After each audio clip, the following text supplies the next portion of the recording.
Lily, and I'm super excited to tell you an amazing story about a guy named Naaman. Naaman was this really important army commander in Syria. He was super strong and brave, and everyone looked up to him. But Naaman had a big problem. He was sick with something called leprosy. It made his skin all yucky and sore. Poor Naaman. One day, a young servant girl from Israel told Naaman about a prophet named Elisha who could heal him. Naaman was like, "Really? Let's go." So Naaman packed up all his fancy stuff, his shiny armor, his best clothes, and lots of gifts. Off he went on his journey with his horses and chariots. It was quite a sight. Everyone was wondering where he was going.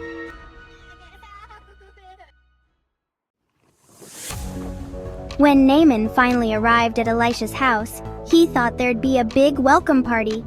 But guess what? Elisha didn't even come out to greet him. Can you imagine how surprised Naaman was? Instead, Elisha sent his servant with a message.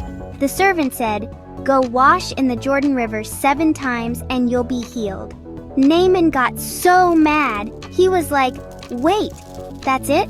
I thought he'd come out and wave his hands, call on his god, and do some cool magic tricks or something." He started stomping around saying, "We have way better rivers back home. Why should I wash in this dirty Jordan River?" But Naaman's servants were smart. They came up to him and said, "Hey boss, if he told you to do something hard, you'd do it. So why not try this easy thing?" Naaman thought about it and realized maybe he was being a bit silly and proud. Sometimes it's hard to admit when we're wrong, isn't it? Finally, Naaman decided to listen and went to the Jordan River.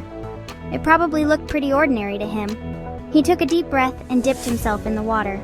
1, 2, 3, 4, 5, 6.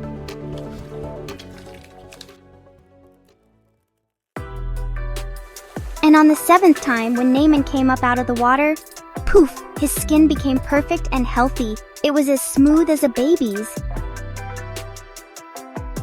Naaman was so happy and thankful. He rushed back to Elisha saying, "Now I know that there is no God in all the world except in Israel." He learned that sometimes we need to be humble and follow instructions, even if they seem silly. So remember, kids, God's ways are often different from what we expect. Humility and obedience always go a long way. They might heal you from a terrible disease like Naaman's. I hope you learned something today. Until next time, please share and subscribe for more awesome Bible stories from Taste His Word.